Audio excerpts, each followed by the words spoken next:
കൃഷ്ണ. എല്ലാവർക്കും മാധവത്തിലേക്ക് സ്വാഗതം.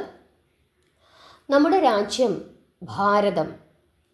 എങ്ങനെയാണ് നമ്മുടെ രാജ്യത്തിന് ഭാരതം എന്ന പേര് ഉണ്ടായത്? നമ്മുടെ രാജ്യം ഭരതൻ എന്ന രാജാവ് എന്ന ചക്രവർത്തി ഭരിച്ചതുകൊണ്ടാണ് നമ്മുടെ രാജ്യത്തിന് ഭാരതം എന്ന പേര് ഉണ്ടായത്. ഈ ഭരത ചക്രവർത്തിയെപ്പറ്റി ഭാഗവതത്തിലെ 5-ാമത്തെ സ്കന്ധത്തിൽ വളരെ വിശദമായി തന്നെ പറഞ്ഞിട്ടുണ്ട്. നമുക്ക് ആ ചരിതമൊന്ന് കേൾക്കാം. അതിനുവേണ്ടി നിങ്ങളെല്ലാവരും ഭക്തിയോടുകൂടി ക്ഷമയോടുകൂടി ഇരുന്ന് ഈ കഥ മുഴുവനും കേൾക്കണം. നമുക്കറിയാം, ബ്രഹ്മദേവൻ ഈ ലോകത്തിൽ പ്രജകളെ വർദ്ധിപ്പിക്കുന്നതിന് വേണ്ടിയിട്ട് ആദ്യത്തെ മനുവിനെ സൃഷ്ടിച്ചു. ആ മനുവിൻ്റെ പേരാണ് സ്വയംഭുവ മനു. അദ്ദേഹത്തിൻ്റെ പുത്രിമാരെ പറ്റിയും പുത്രന്മാരെ പറ്റിയുമൊക്കെ നമ്മൾ മുമ്പുള്ള അധ്യായങ്ങളിൽ പറഞ്ഞിരുന്നു. അദ്ദേഹത്തിൻ്റെ മൂത്ത പുത്രനാണ് പ്രിയവ്രതൻ.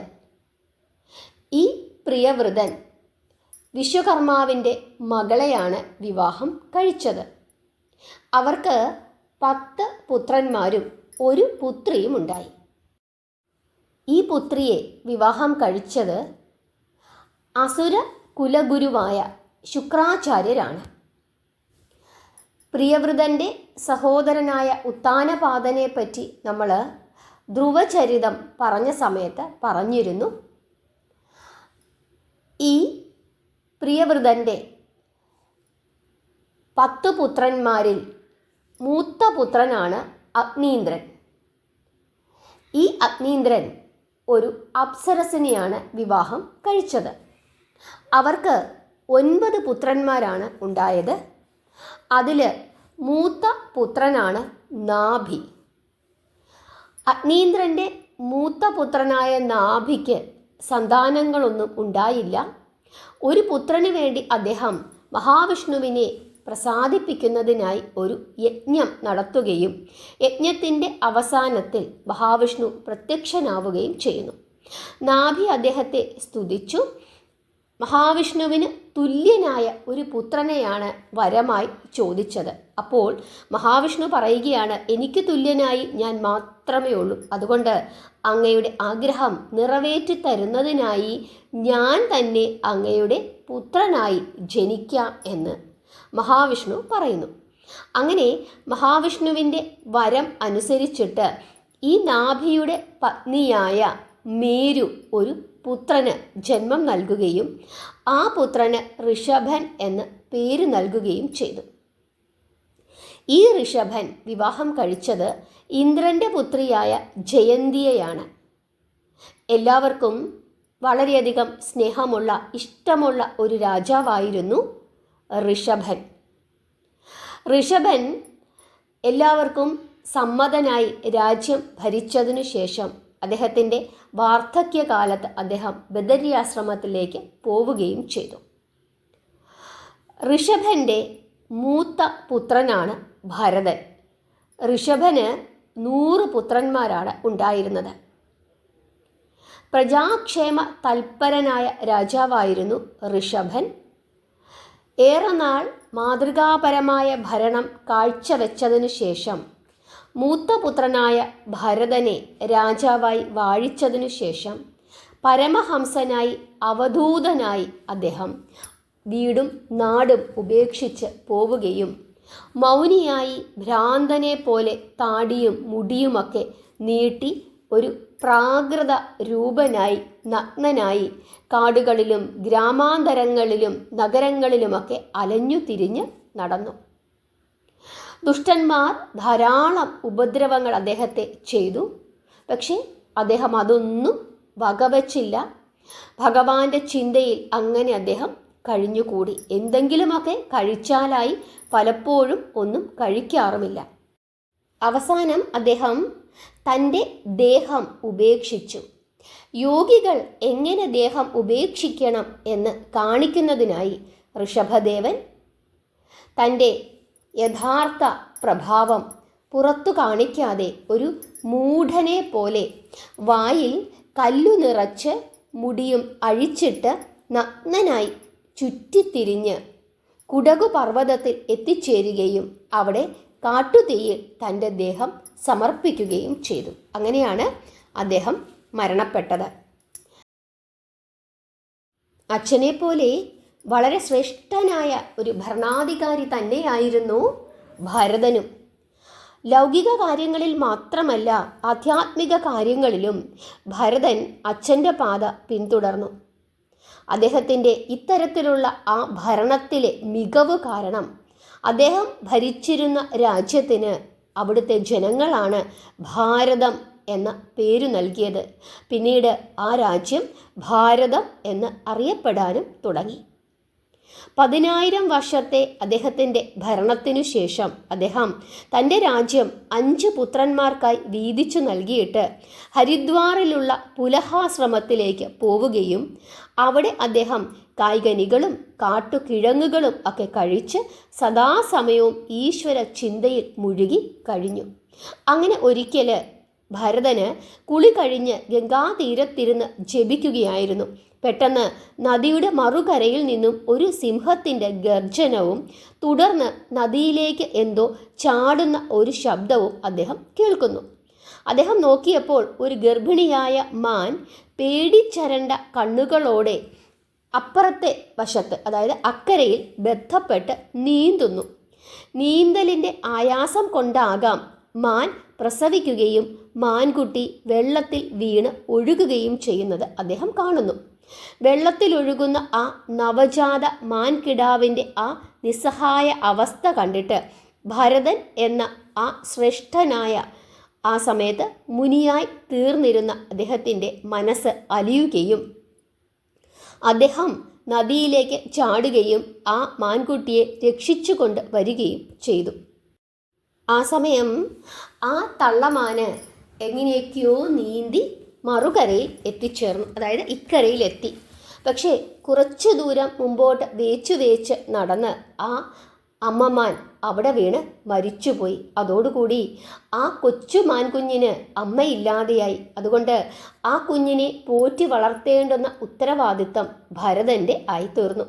അദ്ദേഹം അതിനെ തൻ്റെ ആശ്രമത്തിലേക്ക് കൊണ്ടുപോവുകയും അതീവമായ ശ്രദ്ധയോടുകൂടിയും വാത്സല്യത്തോടു കൂടിയും തൻ്റെ സ്വന്തം കുഞ്ഞിനെ എന്നതുപോലെ ശുശ്രൂഷിച്ച് വളർത്തിക്കൊണ്ടു പോന്നു.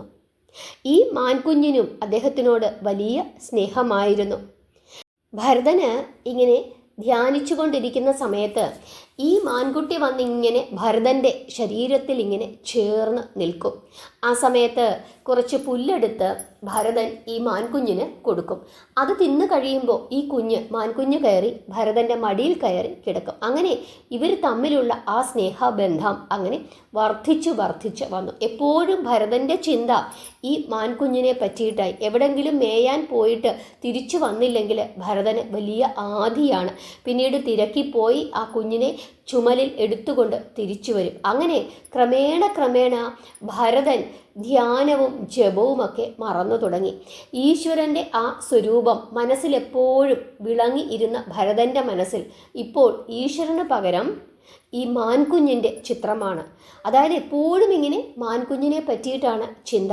ധ്യാനിക്കാനായി ഇരിക്കുന്ന സമയത്തും മാൻകുഞ്ഞിനെ പറ്റിയിട്ടാണ് ചിന്ത. അങ്ങനെ അവസാന കാലം, അദ്ദേഹത്തിൻ്റെ മരണകാലം എത്തി. ആ സമയത്ത് ഒരു മകൻ എങ്ങനെയാണോ വിഷമിക്കുന്നത് അതുപോലെ ആ മാൻകുട്ടി ഇങ്ങനെ ഭരതൻ്റെ അടുക്കൽ നിന്ന് വിഷമിക്കുന്നുണ്ടായിരുന്നു. അതുകൊണ്ട് തന്നെ ആ മാൻകുഞ്ഞിനെ ഓർത്തുകൊണ്ട് അദ്ദേഹം മരണപ്പെട്ടു. മരണസമയത്ത് മാനിനെ തന്നെ ചിന്തിച്ചുകൊണ്ടിരുന്നതിനാൽ അടുത്ത ജന്മത്തിൽ ഭരതൻ ഒരു മാനായി ജനിച്ചു. താൻ മാനായി പിറക്കുവാൻ കാരണം തനിക്ക് മാൻകുട്ടിയോടുണ്ടായിരുന്ന അമിതമായ ആ സ്നേഹമായിരുന്നുവെന്ന് ഭരതന് മനസ്സിലാവുകയും അദ്ദേഹം ഇപ്പോൾ മാനായി ജനിച്ചിരിക്കുന്ന ആ പർവ്വത പ്രദേശവും തൻ്റെ അമ്മയായ ആ മാനിനെയും ഒക്കെ ഉപേക്ഷിച്ചിട്ട് അദ്ദേഹം പൂർവാശ്രമത്തിൽ താമസിച്ചിരുന്ന പുലഹാശ്രമത്തിൻ്റെ ആ പ്രാന്തപ്രദേശത്ത് എത്തിച്ചേരുകയും അവിടെ ധാരാളം മുനിമാരിരുന്ന് നാമം ജപിക്കുന്നുണ്ടായിരുന്നു. ആ ജപവും എല്ലാം കേട്ടിട്ട് അവിടെ ഉണക്കപ്പുല്ലുമൊക്കെ തിന്ന് അങ്ങനെ തൻ്റെ ശരീരം അവിടെ ഉപേക്ഷിക്കുന്നു. പിന്നീട് ഭരതൻ്റെ മൂന്നാമത്തെ ജന്മമാണ്. അങ്കിരസിൻ്റെ ഗോത്രത്തിൽപ്പെട്ട ഒരു ഉത്തമ ബ്രാഹ്മണൻ്റെ മകനായിട്ടായിരുന്നു പിന്നീട് അദ്ദേഹം ജനിച്ചത്. അദ്ദേഹത്തിന് ആദ്യ ഭാര്യയിൽ 9 പുത്രന്മാരുണ്ടായിരുന്നു. രണ്ടാമത്തെ ഭാര്യയിലാണ് ഭരതൻ ജനിച്ചത്. ഈ ജന്മത്തിലും അദ്ദേഹത്തിന് മുൻ ജന്മങ്ങളുടെ ഓർമ്മ ഉണ്ടായിരുന്നു. അതുകൊണ്ട് മറ്റാരോടും ഒന്നും മിണ്ടാതെ ഒറ്റയ്ക്കിരിക്കുവാൻ അദ്ദേഹം വളരെയധികം ശ്രദ്ധിച്ചിരുന്നു. ഒരു മന്ദബുദ്ധിയെ പോലെയാണ് അദ്ദേഹം എപ്പോഴും പെരുമാറിക്കൊണ്ടിരുന്നത്.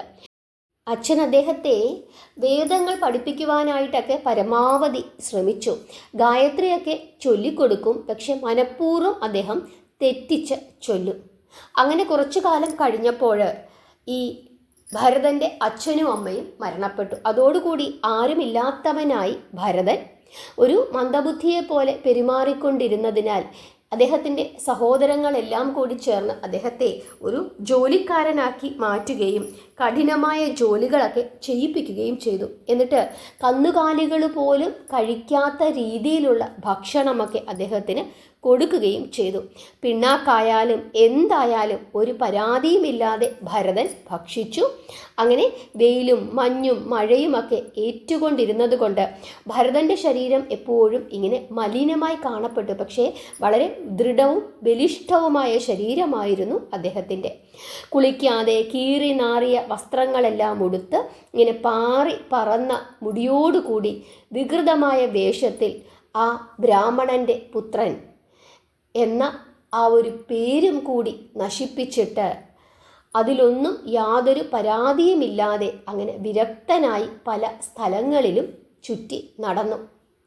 അങ്ങനെ ഇരിക്കെ കാളീപ്രീതിക്കായി ബലി കൊടുക്കുവാനായിട്ട് ആ നാട്ടിലെ ഒരു തസ്കര പ്രമാണിക്ക് ഒരു മനുഷ്യനെ ആവശ്യമായി വന്നു. അന്വേഷിച്ചു നടന്ന ആ തസ്കരൻ്റെ അനുചരന്മാർക്ക് സന്ധ്യയായിട്ടും ആരെയും കിട്ടിയില്ല. അങ്ങനെ അവരന്വേഷിച്ചു നടക്കുന്നതിൻ്റെ ഇടയിലാണ് ഒരു കൃഷിസ്ഥലത്തിൻ്റെ അടുത്ത് നിൽക്കുന്ന ആരെ കാണുന്നത്? ഈ ബ്രാഹ്മണ യുവാവിനെ അവർ കാണുന്നത്.